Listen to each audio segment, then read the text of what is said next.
Oh, okay. Ah, okay.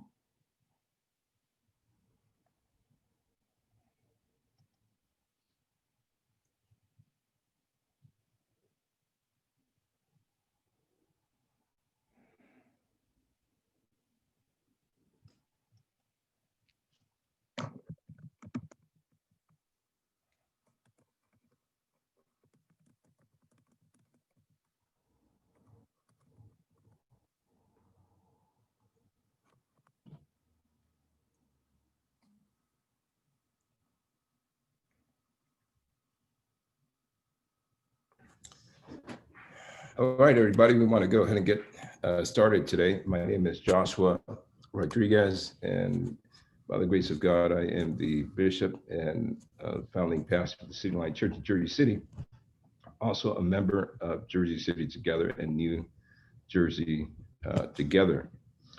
And so we want to formally welcome everybody and thank everybody for joining us today, especially Dr. Whitley-Williams for being present, who will be our keynote presenter today. And so today we have on this call a combination of faith leaders and not-for-profit leaders who are serving those in need, and others who've heard about this type of work who are on this call. And so back in December, New Jersey Together put something like this together, and it was just so helpful that we decided to do this now and offer it to the public. And some time ago, I shared with my congregation that I lead City Line that when I heard Dr.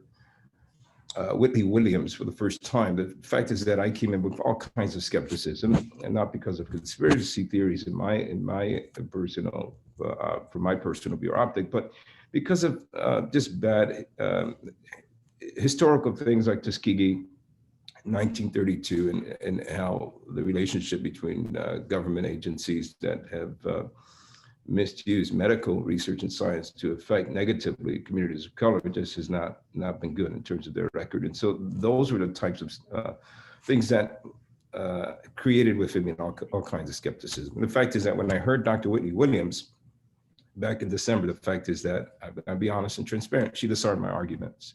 She disarmed a lot of the skepticism that I had. And today I feel like I'm in a much better position to get that vaccine. And so the importance of this call today also has to do with breaking through noise and distrust with real information from a professional who's looked at the data and who we trust. And so we've seen time and time again as an organization that in moments of crisis, those most in need get left behind. And so we're hopeful that today's conversation can help all of you like it has helped me. And so with that said, I want to pass it over to my colleague and friend, Reverend Ashley. Thank you very much, Bishop. I appreciate it.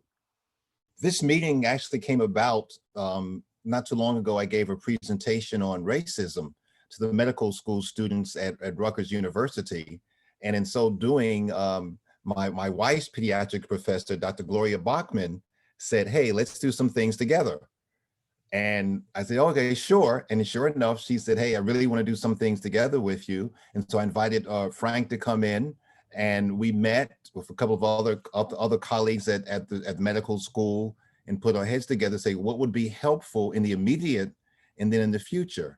And we took a look at, as Bishop said, the challenges around the vaccine and the reluctance and the bad information and the misinformation that is out there, and said, can we find someone within the Rutgers system that would be subject matter expert to bring us up to speed and to dispel the myths and separate fact from fiction?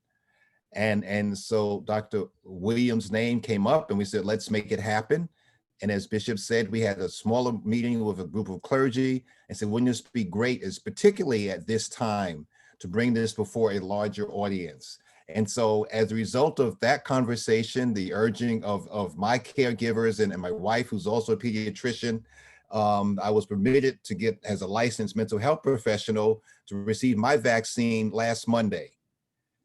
And so just to put it out there, and I'm not ashamed, I'm 67, I'm on blood thinner, I've got hypertension meds, and I'm on statins. So I have pre-existing conditions.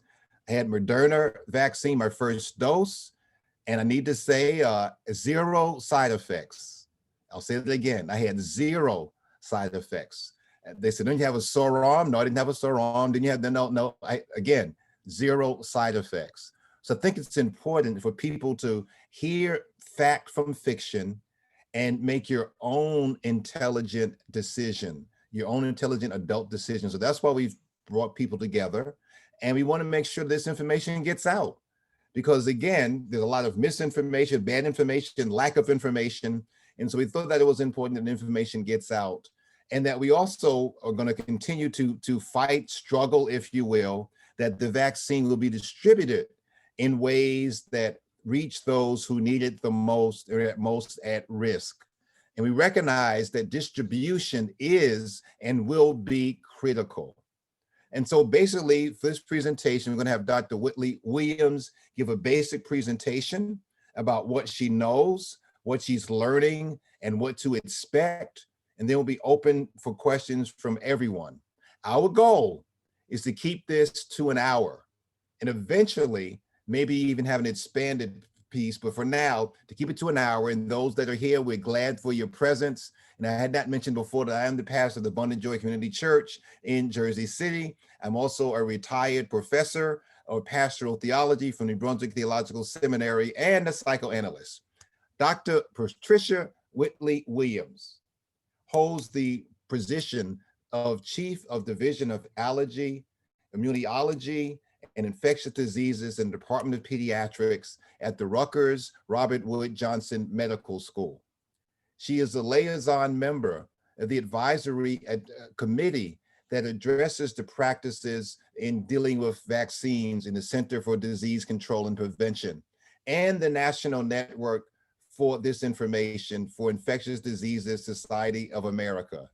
In the past, she has served as a member of the advisory committee for the elimination of tuberculosis at the Centers for Disease Control and Prevention, and the National Vaccine Advisory Committee of the Department of Health and Senior Services, as well as the American Academy of Pediatrics Committee on Pediatric AIDS, which is where my wife, I think, believes she met you and you've been in conversation. Dr. Whitley-Williams has participated in the development of the national guidelines for the reduction of prenatal HIV transmission as a member of the Department of Health and Senior Services / Public Health Service Prenatal HIV Guidelines Working Group. Her interests include pediatric HIV, infection, AIDS, tuberculosis in children, and children receiving the proper vaccines. We are honored, we are delighted, and we are excited to share what we've heard and to hear from an expert, Dr. Patricia Whitley-Williams. Good afternoon. Thank you so much for that lovely introduction, Dr. Ashley, Reverend Ashley, and also I thank Bishop Rodriguez and Frank McMillan for inviting me as well. It's an honor. So let's get started. If I could have the first slide, please. I'd like to say I have no disclosures. Next slide. And the next slide. It's really a pleasure for me to speak to you in terms of the public, because I think there are so many myths that are floating about this vaccine. And, I'm just so appreciative that we have not only 1, but 2 vaccines available under the Emergency Utilization Act that we can have access to help us control the COVID-19 pandemic. Well, just a few words about this COVID-19 disease. Actually, it's an infection that's caused by the SARS-CoV-2 virus. And it's amazing that some people can be infected with this virus and be totally without any symptoms. And that is very true of the children. They are less likely to be affected by this virus, even though they may be infected with the virus. But as we well know, and we hear on a daily basis, the number of deaths that are occurring, the number of hospitalizations. So this virus runs the gamut, but particularly, as we know, us elderly, maybe I would say seasoned people, are more likely to become severely ill if we do become infected. And there are other groups that may also, with certain medical conditions. You heard Reverend Ashley talk about some of his high-risk conditions, but certainly we know that hypertension and obesity and heart disease and lung disease, we know that all of these factors may contribute, particularly if you were in the older age group, you may be more susceptible to becoming severely ill from COVID-19. Next slide. And we're still learning a lot, but before there was a vaccine, the first thing was to know how this virus was being transmitted, how it was being spread. And it was obvious that it was in close proximity and by respiratory. So therefore, there are, as you well know, there are things that we can do, hopefully to minimize or at least prevent becoming infected with COVID-19. It's not 100%, but it certainly does help. And that is wearing a mask that covers both your mouth and your nose, to avoid close contact with others, to stay at least 6 feet apart, it's about 2 arms length from other people, to avoid touching your eyes, your nose, your mouth, especially if you have not washed your hands. In fact, I say, as soon as you go home, come into your house, just wash your hands. Clean and disinfect frequently touched surfaces. For those of you who are working at a computer, you know that keyboard is full of germs. If you take an elevator and you're pressing the elevator button, if you're using a public restroom, remember that those surfaces can become infected as well. And the virus doesn't last very long, but it can. So it's very important, obviously, if in your workplace and at home, to frequently disinfect commonly touched surfaces. And then wash your hands often with soap and water. Now, of course, you can use the alcohol-based hand sanitizers, which I have to say are popping up everywhere, which is a good thing. And you can certainly use that when you're outside. But if you can get to a sink where there's soap and water are available, that probably is even better. Next slide. So I'd like to just show this slide. It's a little bit complicated, but one of the myths that have been discussed in the public arena and on the news is, gee, this vaccine was developed so quickly, we really don't trust it. How come that, it didn't take very long? Well, we were faced with a pandemic and people were dying. And that number is 3,500 to 4,000 deaths, each day. And that is of great concern. And that's occurring just in this country, not to mention throughout the world. So, but science is wonderful. And there were new techniques being developed all along in terms of how to develop newer vaccines. So it was a technology that was already out there. And then just combining with the knowledge that scientific researchers knew about this SARS-CoV-2 virus, it's a coronavirus, they were able to develop this vaccine. Now, different technologies are being used, but the first 2 vaccines that have been approved are what we call messenger RNA vaccines. And I'll talk about that in a little bit. But to begin with, the research leading up to it, which is shown by these orange and yellow colors, basically this basic research. There are some preclinical studies that are performed usually in animals, but the numbers are small. So that's just to establish that the vaccine might be safe. And then the green areas, that is really where you see your clinical trials, and they're divided into 3 phases, phase 1, 2, and 3. And phase 1 has very few people enrolled, usually less than 100, and it really is to determine the safety of the product or of the vaccine. And phase 2 has many more people. And usually it is usually less than 200 or 300 people. But the phase 2, again, is to look at safety, but also to look at effectiveness. Does this vaccine candidate have the potential to be effective against a particular virus or whatever the infectious germ is? And then phase 3 has many more people. And so you'll see that when I have a slide about how many people were enrolled in the different clinical trials, usually we're talking about 44,000, 60,000 people that are enrolled in phase 3 trials. So here you're also still looking at safety, but you're looking at effectiveness as well in a large group of people. And then once those studies are completed, an application is submitted by the pharmaceutical company that developed the particular vaccine or biologic product or drug. But in this case, it's the vaccine. The application is submitted to the Food and Drug Administration. And then the Food and Drug Administration has an advisory committee called VRBPAC. And they actually will review all the data from these clinical trials. How safe is it? What dose was used? How effective is it? They review all that data submitted by those pharmaceutical companies and make a recommendation as a committee to the commissioner or the head of the Food and Drug Administration. And then the third thing that happens is if the vaccine is approved, or in this case, it was approved for emergency use, then that information is sent to the Centers for Disease Control.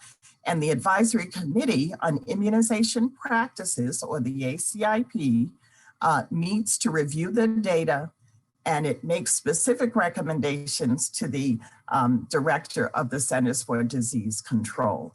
And from there, a vaccine, if it's approved and recommended, then that information goes out to the public. So that's really what happens in the process. So it may have seemed quick, but it did go through all these phases. Next slide. So actually I've just described everything here, so I'm going to go on to the next slide for sake of time.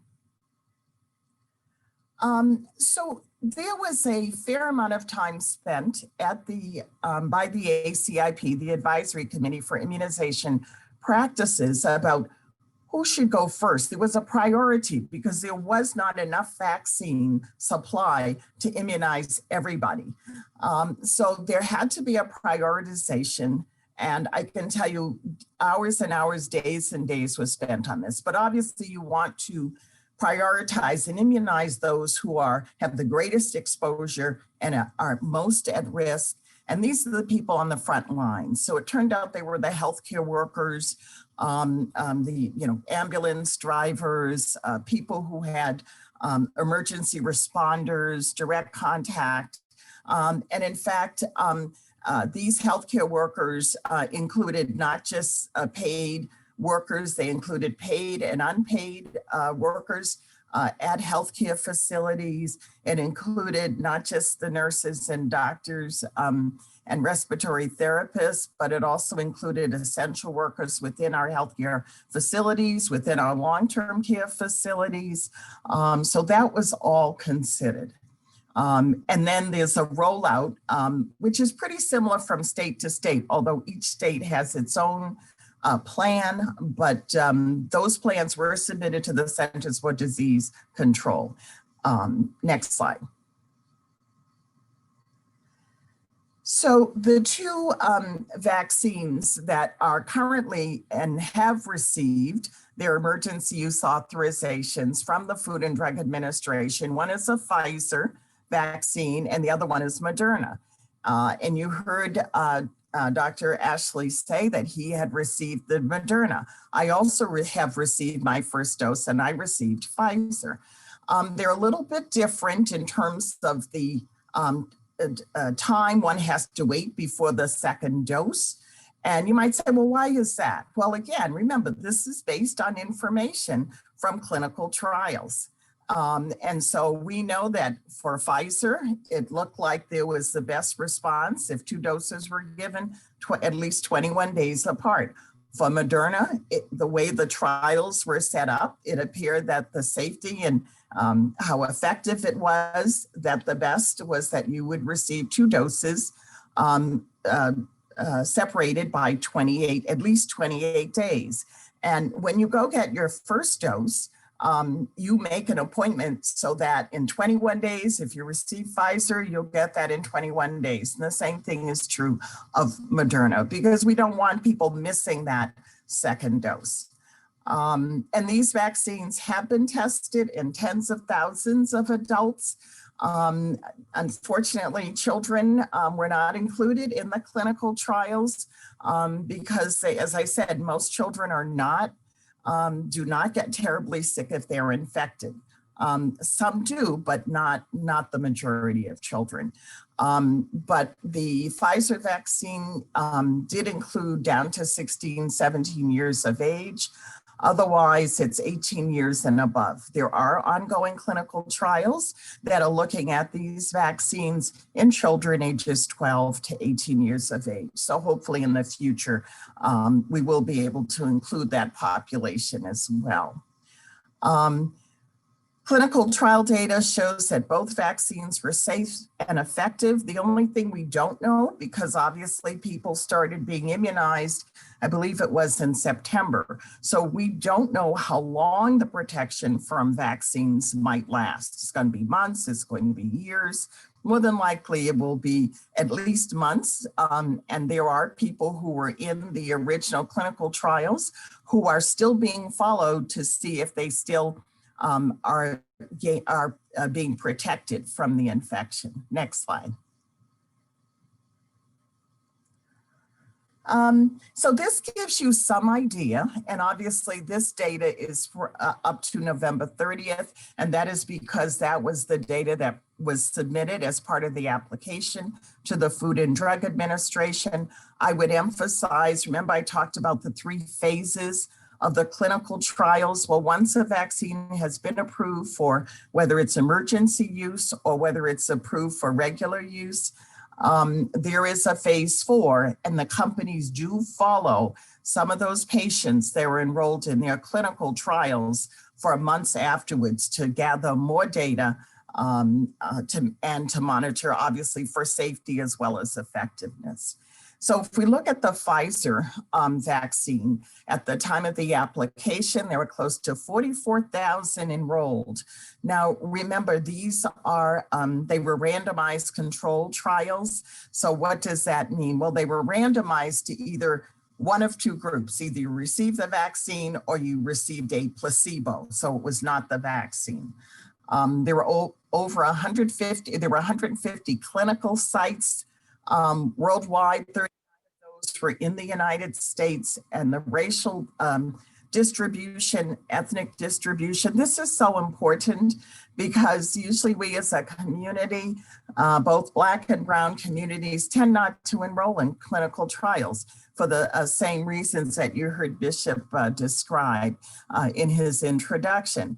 But there was tremendous I can say pressure or interest in making sure that there were people of color in these clinical trials, because obviously we were being affected in terms of high morbidity and mortality in our communities. And maybe that was related to overcrowding and to the fact that the majority of Black and Brown people do provide the service industry, whether it's public transportation, whether it's sanitation, and many other essential positions and jobs in the US.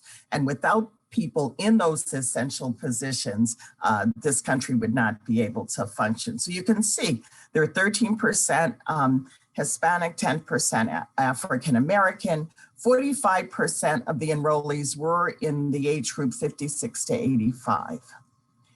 Moderna, there were 30,000 again. They are randomized, so roughly there are 15,000 that received the vaccine and 15,000 that received placebo. So you have to divide that total by half. It's not exactly half, but randomization works out that it's pretty much half. And there were 89 clinical sites throughout the world.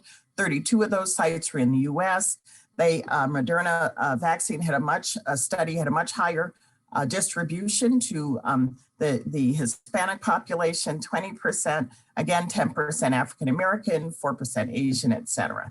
And 64% were 45 years of age and older. So to give you some idea of how many volunteers were in these trials, and we're very thankful to these.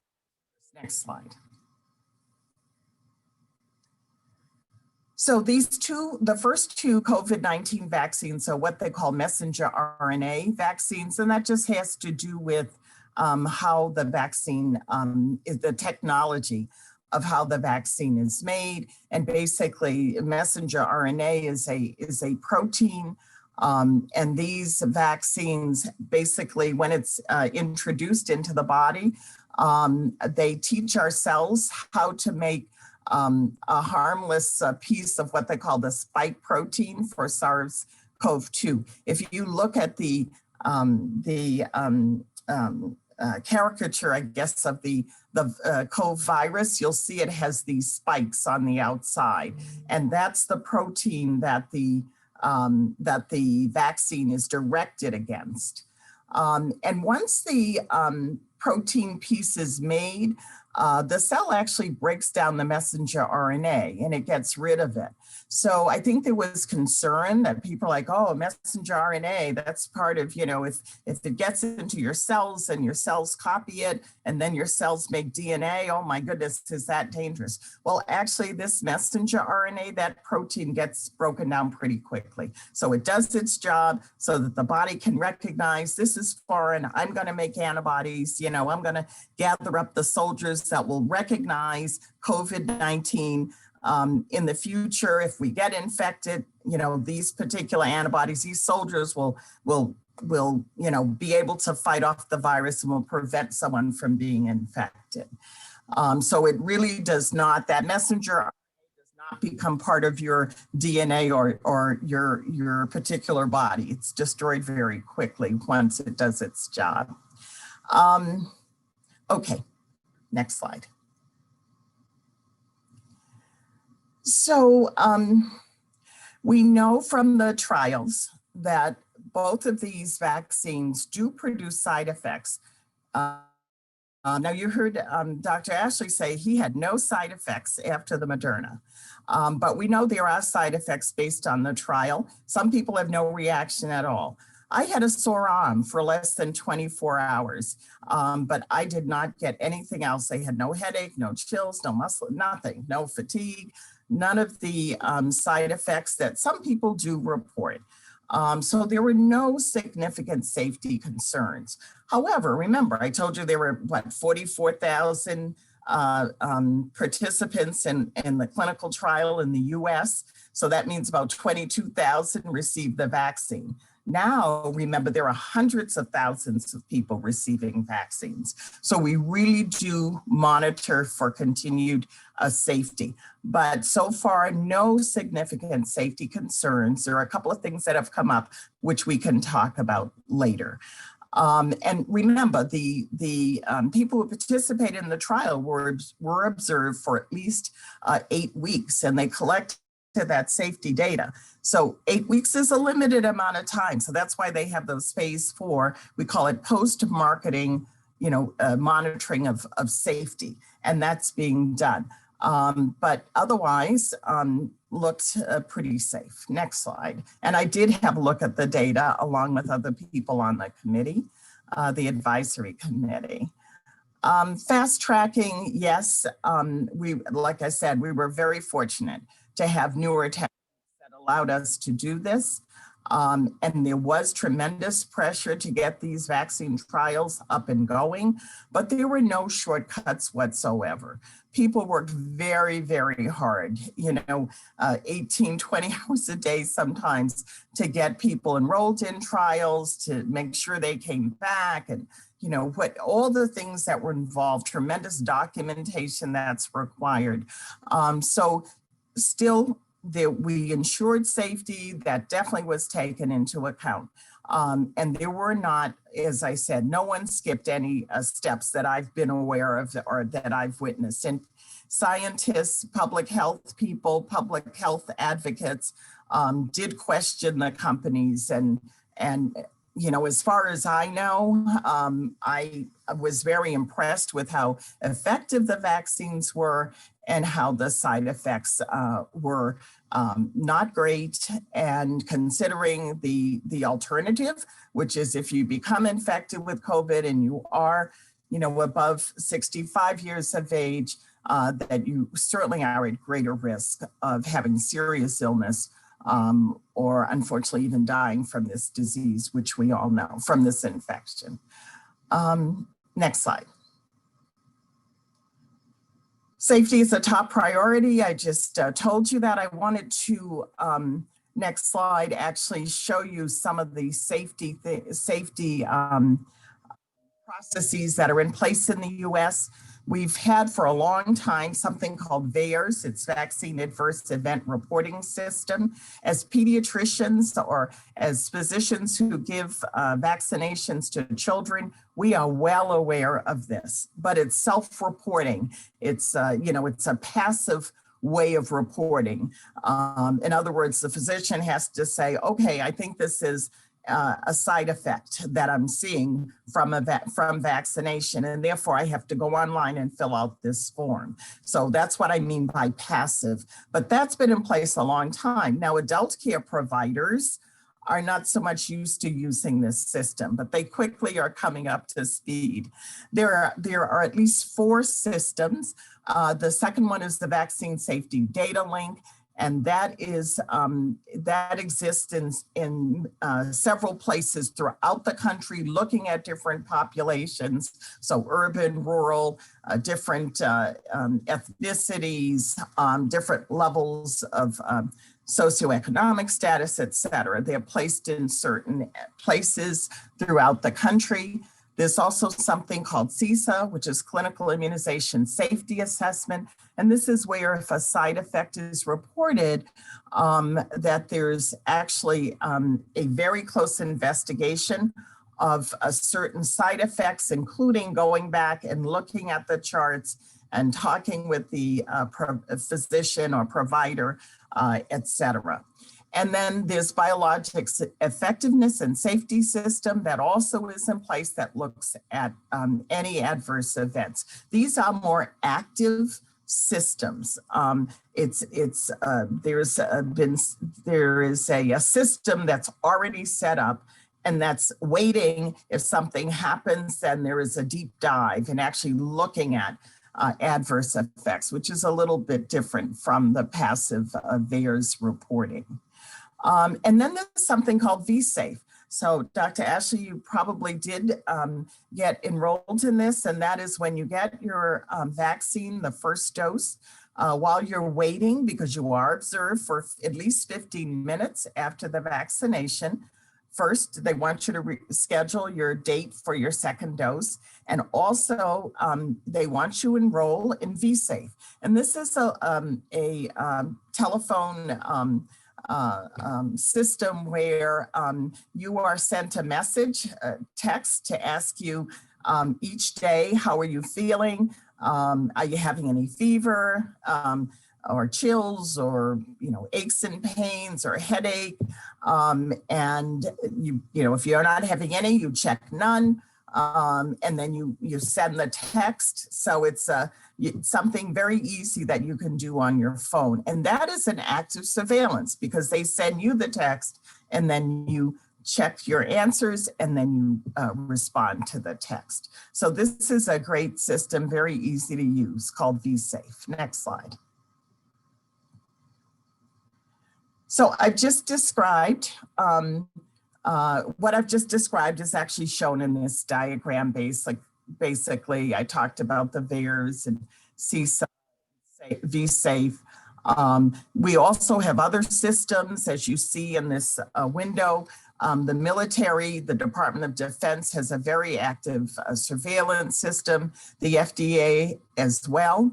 I mentioned the VSD, there's a Genesis program as part of the National Institute of Aging, and then the Veterans Administration has its own database. So you have all of this monitoring of safety of vaccines in addition to those that are available through either CDC or VSafe is also part of the CDC monitoring.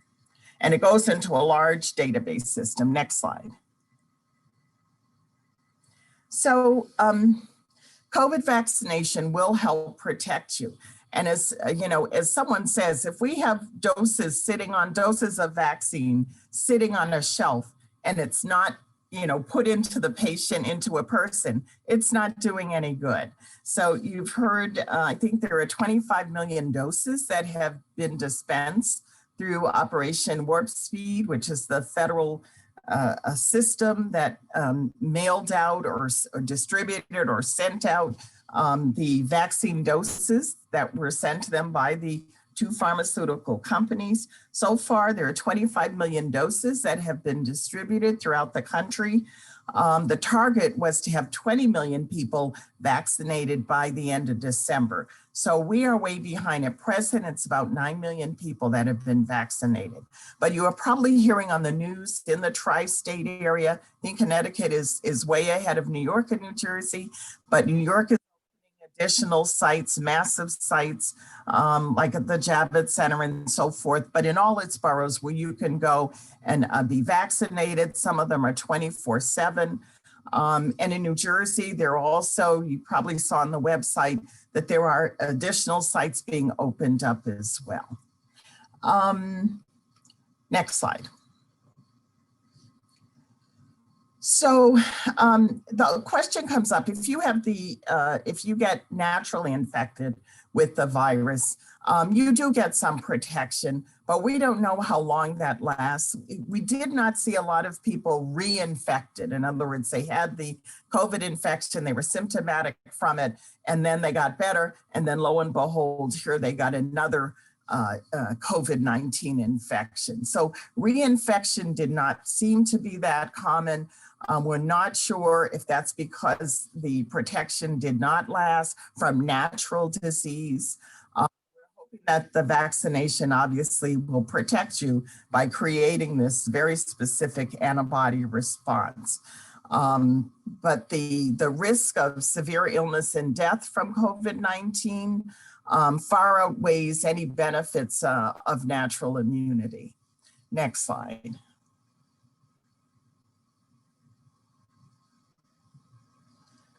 So vaccination is only one measure to help stop the pandemic. So we really want to make sure these facts get out. That is, even if you've been vaccinated, you still have to cover your nose and mouth with a mask. You still have to avoid close contact, maintain social distancing, the 6 feet, clean and disinfect, wash your hands, wash your hands, wash your hands.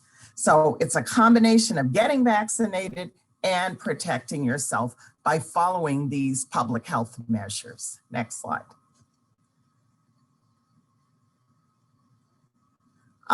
The other myth that comes up is, oh, if I get, and I hear this about influenza vaccine, oh, if I take the vaccine, the COVID-19 vaccine, I'm going to get COVID-19. It does not give you COVID-19. This is an inactive vaccine. It's a protein. It's not an active live vaccine. It does not. The current, the COVID-19 vaccines, both approved for EUA, as well as those that are in development and completing their phase 3 trials, they will not give you COVID-19, just like the influenza vaccine does not give you the flu. Next slide. So the other thing is people are saying, well, how can I get tested? If once I get the vaccine, can I not get tested to make sure I don't have COVID-19? Well, hopefully that vaccine will protect you from getting infection. However, we still can do, for instance, the swab, which is the PCR test. We still can do that test to see if you have symptoms of COVID and you've already been vaccinated. We still can, there are some tests we still can do that tell us whether you have active COVID-19 infection. So you still can be tested and we still can detect, even though you've been vaccinated. Next slide. So the other question comes up, oh, I already had COVID-19 infection. I was sick from it, 6 months ago. So I won't get vaccinated. No, we are advising people to get the vaccine, even if they've already had the COVID-19 infection. Now, we're asking to wait 90 days. If you've been infected with the COVID virus, diagnosed, if it's been more than 90 days since you've had the actual or active infection, then you can get vaccinated. And that's because we don't know how long the protection from natural infection lasts. So we still are recommending you get vaccinated if you have had COVID-19 in the past, but we're asking that you wait 90 days. Next slide. So what to expect? They will give you, at the time you're vaccinated, you will get a sheet to read about it, but you can start reading now. The CDC, where many of these slides have come from, cdc.gov is an excellent website. You just type in COVID-19 vaccine in the search, and you'll have more information than you ever want to know. That's very important, and you will get a vaccine information sheet at the time of vaccination, so you can read more about it. You can enroll in VSafe, and we'll continue to talk about that as well. So these are some of the things you can expect before, during, and after your vaccination. Next slide. So I told you about the prioritization. We can talk a little bit more about it in the question and answer period, but when it's your time to be vaccinated, please go get vaccinated. Please sign up for the VSafe. Share your experience with coworkers, friends, and family, just like Reverend Dr. Ashley shared with us. He had no side effects at all, and many people are reporting that. And again, we usually will give you a sign or a Band-Aid or something saying you've been vaccinated against COVID-19. And be proud of yourself, because that is the right thing to do. We're really trying to control this pandemic. And more than 90% of people need to be vaccinated in terms of really trying to control this pandemic. Just look what's happening in California now. Next slide. So again, I'm going to refer you, this actually has the website down below. Feel free to use that. There's plenty of information. I'm also the president of a national organization called National Foundation for Infectious Diseases, and our website also has excellent information on COVID-19. So it's called NFID, National Foundation for Infectious Diseases. Next slide. Okay, so I haven't been able to read everything in the chat box, but I see it keeps popping up. So I hope you've learned something new from this presentation, and I'll be happy to entertain any questions. And thank you. Thank you so much. And we're really blessed by your presence, and we're glad that you could share this information with us. I have my card that says I was vaccinated. All right. I'm going to sign up for VSafe. I wrote that down. So thank you. That part I didn't know. And you're right. They give you more information you ever wanted. Like, I like to read. It's like, geez, okay, but it was very. That's right. So thank you very much. You're welcome. I have 3 questions that we pulled out of the chat. I'm sure there might be more. Can we just start with those? Certainly. One that's come up a lot, and I'd rather you answer it, is, so what does it cost? Can I afford to get vaccinated? Yeah, excellent question. This vaccine is entirely free for everybody.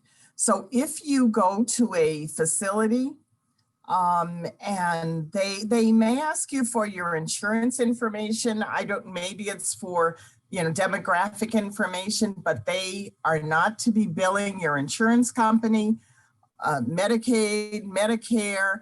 I understand that they can bill for what's called an administrative fee. So when you receive a vaccine, in this case, the vaccine is not causing you anything. COVID-19, they should not be billing for the vaccine. But for the act of actually administering the vaccine, we call that administration fee. They can bill your insurance company for that. So that may be why they're asking that information. But they should not be turning anybody away if they do not have insurance. They should be vaccinating. And I didn't mention it, but long-term care facilities are in that 1A group or in one of the earliest groups.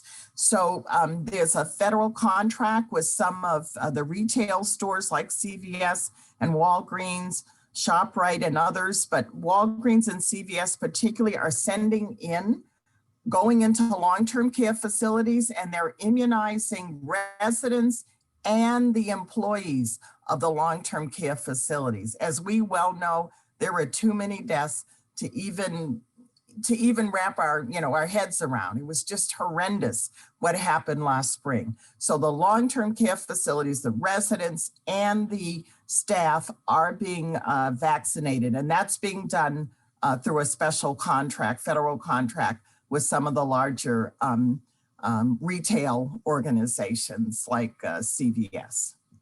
Another question is, there's certain groups that have concerns. So pregnant women, people with allergies. My son has severe peanut allergies, always carries his EpiPen, and those with the asthma. So you can say something about those groups. I know they're asking constantly, should I go? Should I go? Should I get it done? Yeah, yeah. So those are excellent questions. And you will find answers in a question and answer style on the website, the CDC website as well. The obstetricians and the national organizations of physicians and providers in obstetrics, it's called ACOG, the Association of Obstetricians and Gynecologists. They are really advocating for pregnant women to be immunized. Pregnancy is a state that for some viruses can cause a devastating disease for both mother and unborn child, unfortunately. So there's really a push to immunize pregnant women. And yes, they can be immunized. Unfortunately, there's not a large amount of data because, as you know, in the clinical trials, if you were pregnant, they didn't allow you into the trial. However, they do have some data. It's very small because some women actually were pregnant at the time they were immunized. So there is some data, and the pharmaceutical companies also, there's a registry for pregnant women who do get vaccinated, but we are vaccinating pregnant women. My last question before I hand it over is— oh, sorry, anaphylaxis, alert allergies. Yes. So we know from the UK, they're about a month ahead of us in terms of licensing of COVID vaccines. So they reported, I believe there were 6 or 7 cases of anaphylaxis. And that's where someone has an allergic reaction to any substance, whether it's food, vaccine, drug. And right away, within a few minutes, they have trouble breathing, or they're wheezing, or their mouth swells, their face swells, their eyes swell up, and sometimes they can be shut, et cetera. It's an immediate reaction. And it's as a result of the body's reacting to whatever substance the person was exposed to. So as soon as those reports came out of the United Kingdom, the companies, whether they had an approved vaccine or not, went back and looked through all their databases to see if they did see anaphylaxis. It does occur, but it's occurring in very low rates. But it's one of those side effects that is being looked for very aggressively. So that's the reason that you wait for 15 seconds. If you've ever had an anaphylactic reaction to any other vaccine, that probably would be a precaution about getting the vaccine, but not if you have peanut allergy or any other allergies. Even if you carry an EpiPen, that is not a contraindication to receiving a COVID-19 vaccine. Certainly, if you have an anaphylactic reaction to the first dose, that, would be considered a strong precaution about maybe not getting the second dose. But these all have been managed where there are specific requirements for sites that will be immunizing. So in other words, you have to have, a shot of adrenaline, and you have to have oxygen available, and specific capabilities. But so far it is a side effect, but it's not occurring very frequently. But we are documenting that to see if there's something about people who have a reaction.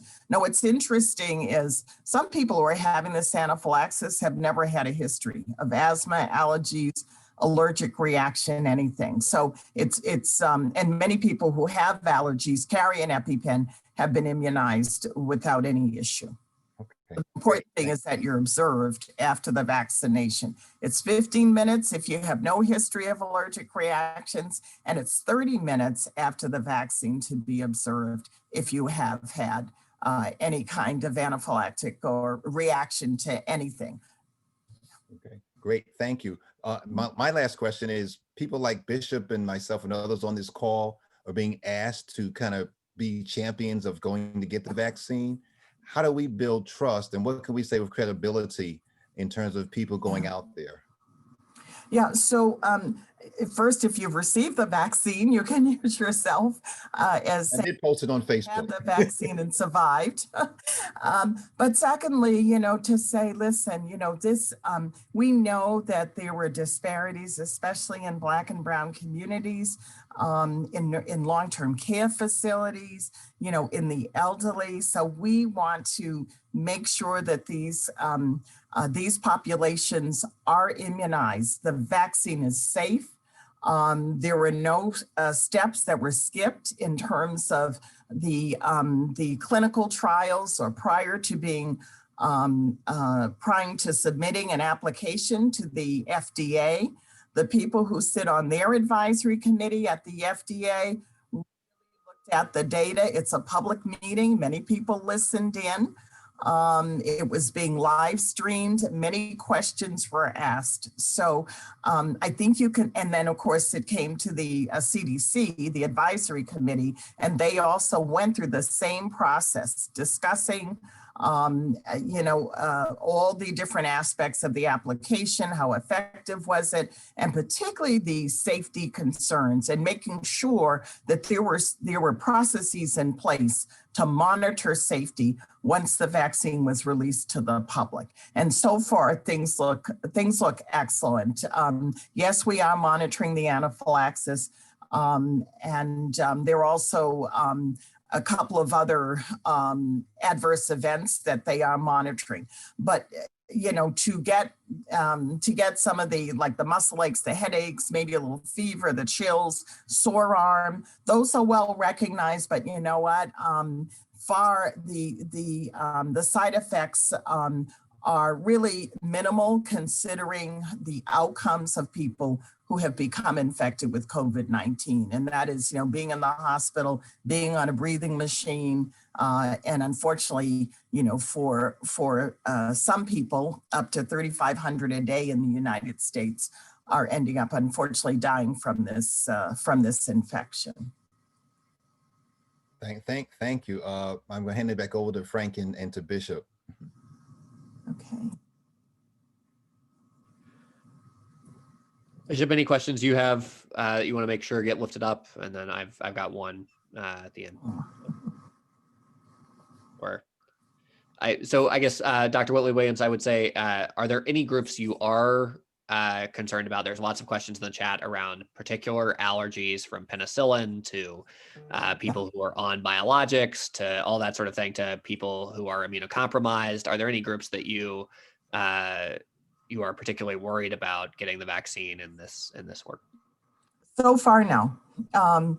I, have been taking care of HIV patients for, 30 years. No, not a contraindication, unless someone is terribly debilitated and has no T cells. But no, as I said, pregnant women are being immunized. People who are immunocompromised, including HIV, are being immunized.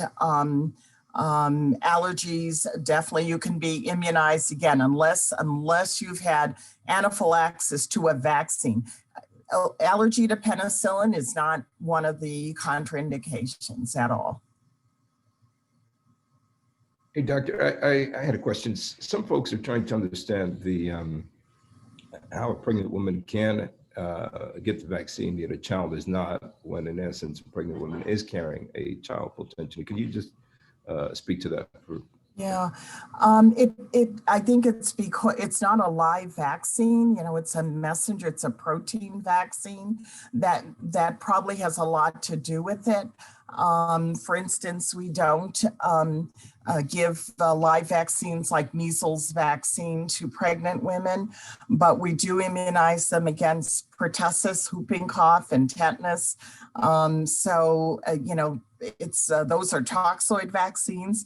The COVID-19 is a protein vaccine. So as long as it's not a live vaccine, it probably will be well tolerated, and we know it is. As I said, inadvertently, pregnant women were immunized in some of the clinical trials, and they are being followed, but it was tolerated without any problem, both here and the UK. Got it. Thank you. And the people that know the most about, you know, the physicians and other providers who know the most about pregnancy, they're strongly advocating for their patients to be immunized, because if they do get COVID-19 infection, they have a high risk of having a serious outcome, both mother and fetus.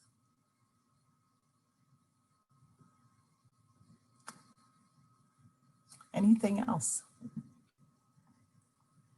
We've had a couple people ask just now about transmission. Your site. Yeah. They've been asking about transmission. If you have been vaccinated, can you transmit the virus? And then we'll thank people at the end. Yeah. So no, because you don't. You're not at risk because you've been vaccinated of spreading the virus. Again, that's because it's not a live vaccine. So even if you have immunocompromised people in your household, that's not a contraindication to your getting the COVID-19 vaccine. That's a common question. And I would encourage everybody to go on the New Jersey Department of Health website, because there are new sites that are opening up. As I said, we're in 1A and probably 1B and 1C in terms of prioritization. So you may have heard that more public safety, police officers, firemen, I already said long-term care facilities, but they're starting to open up. Really we're, as I said, we're, 9 million across the country, and they distributed 25 million doses. We have a lot of ways to make up. We need to be immunizing, at a more rapid basis. And what the states are doing is opening up sites where people will be able to go online and register. So I refer you to the New Jersey Department of Health website in terms of looking to see, which group you're in. If you're older than 75 years of age, you definitely are now in a group that should be receiving the vaccine. So go online, and again, there will be sites opening up. Can I just gonna ask this? It's kind of a semi-question. Sure. I heard that in some cases they defrosted too much vaccine. At the end of the day, if you just haven't been in the right place, that you can get vaccinated. So what we say is, don't waste any vaccine. So let's say you're in a facility and they have thawed the vaccine. You obviously cannot refreeze it. Go out and find people to immunize, even if they're not in the prioritization groups. We do not want to waste any doses. This is precious. It's life-saving. With everything going on, we have so much to be grateful for that we do have a vaccine. Can you imagine if there was no vaccine in the pikes? Do we feel we can live like this for the rest of our lives or the next 5 years? So it's wonderful that we have a vaccine. So get educated and go out and vaccinate. And thank you. Someone put up the website, I think, for the state, which is great, because that also will give you much information and links to the CDC as well. Well, we'll send this video and your PowerPoint slides out to the people who registered for it so that they have access to Sure. that. And then I'll pass it over to Reverend Ashley and Bishop Rodriguez to close us out. But thank you, Sure. Dr. Whitley-Williams. You're welcome. I think someone asked, why do you have to wear a mask after the vaccine? And that's because it takes about 14 days for the vaccine to take place. But have you noticed we haven't seen any flu? We're not seeing very much flu, are we, this year? Why? Because we're wearing masks. And we're washing our hands. We're coughing into our sleeves, and we got vaccinated against the flu. So just wearing your mask is a public health measure, even if you are protected, because remember, most of the population is still not vaccinated. So you must wear a mask. Before Reverend Ashley closes us out, just wanted to again thank you, Dr. Whitley-Williams, for your insight, for your wisdom, You're welcome, Bishop. for helping all of us who are part of these diverse communities move forward and above all, continue to save lives together. So thank you. Thank you, Bishop, for having me back. I appreciate it. And I just add to his words of thanks and appreciative, and I'll be glad to send a note to Pastor and say thank you so much for sharing your member with us. And Oh, thanks. Please do. No. I will. And again, thank you so much. This has been very, very, very informative. Okay. And we Good. appreciate it. And so not to hold you, and thank those of you that are on the call. We appreciate you taking the time to join us. Absolutely. New Jersey together. And we look forward to doing some other things, some great work together again. Thank you for pulling this together. The more information we get out there, great. So I consider it train the trainer. So now you're trained to go out and spread the word. So thank you. Thanks for the good work you're doing. Have a great day. Great rest You of the day. too. God bless. Thank you.